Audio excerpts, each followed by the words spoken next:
மேற்காசிய நெருக்கடிக்கான தீர்வு காணும் செயல்முறைகள் நீண்டு கொண்டே செல்லும் நிலையில் இந்திய பொருளாதாரத்தின் முக்கியமான பலவீனங்களை பொருளாதார குறியீடுகள் வெளிச்சம் போட்டு காட்டுகின்றன. இவற்றில் பல பலவீனங்கள் பிப்ரவரி மாத இறுதியில் இந்த நெருக்கடி வெடிப்பதற்கு முன்பே இருந்தவைதான். தற்போது பொருளாதாரம் அழுத்தத்தை எதிர்கொள்ளும் போது அவை வெளிப்படையாக தெரிகின்றன. 8 முக்கிய தொழில்துறைகளின் குறியீடு குறித்த சமீபத்திய தரவுகள் இந்த துறைகள் ஒட்டுமொத்தமாக 2026ஆம் ஆண்டு மே மாதத்தில் வெறும் 0.5% வளர்ச்சியை மட்டுமே அடைந்துள்ளதை காட்டுகின்றன. கடந்த 21 மாதங்களை எடுத்துக்கொண்டால் இதுதான் இரண்டாவது மிக குறைந்த வளர்ச்சியாக இருக்கிறது. இதனை போர் தொடர்பான பாதிப்பு என்று கூறி எளிதாக கடந்துவிட முடியும். ஆனால் கடந்த 2025-26ஆம் நிதியாண்டிலும் இந்த குறியீடுகள் கிட்டத்தட்ட அதே அளவிலான 1.1% என்ற மந்தமான வளர்ச்சியையே பதிவு செய்துள்ளது என்பதையும் காட்டுகின்றன.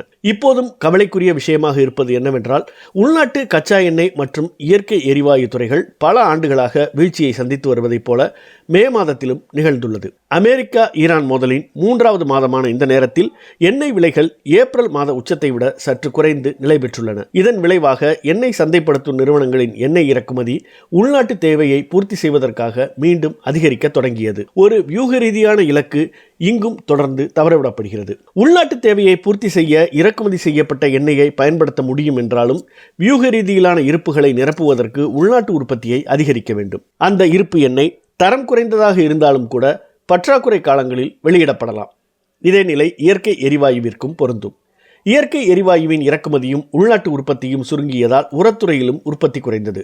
எனினும் ஒரு நல்ல செய்தி என்னவென்றால், 2026ஆம் ஆண்டு மே மாதத்தில் ஏற்பட்ட 0.9% வளர்ச்சி குறைவானது 2 மாதங்களுக்கு முன்பு இருந்ததை விட மிகவும் குறைவாக இருந்தது. எப்படி இருந்தாலும் சூப்பர் எல்னினோ உரத்தேவையில் என்ன மாதிரியான தாக்கத்தை ஏற்படுத்தும் என்பது இன்னமும் நிச்சயமற்றதாகவே உள்ளது. நிலக்கரி உற்பத்தியும் கிட்டத்தட்ட கடந்த ஒரு வருடத்தில் இல்லாத அளவுக்கு அதிகபட்ச அளவுக்கு குறைந்துள்ளது.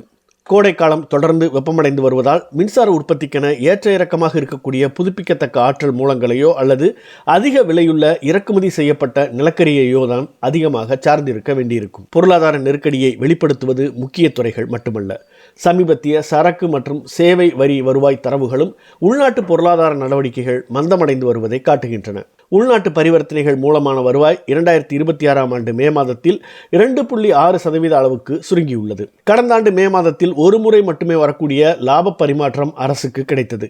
அதனால்தான் இந்த ஆண்டு வருவாய் குறைந்திருப்பதைப் போல தோன்றுகிறது என அரசு வாதிடுகிறது.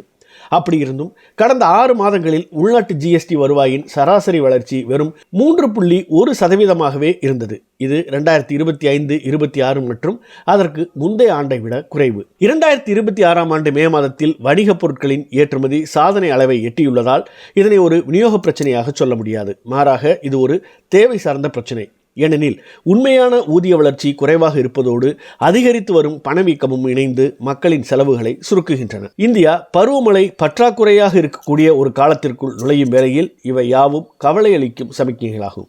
வர்த்தக ஒப்பந்தங்கள் ஒருபோதும் கடுமையான சீர்திருத்தங்களுக்கு மாற்றாக இருக்க முடியாது.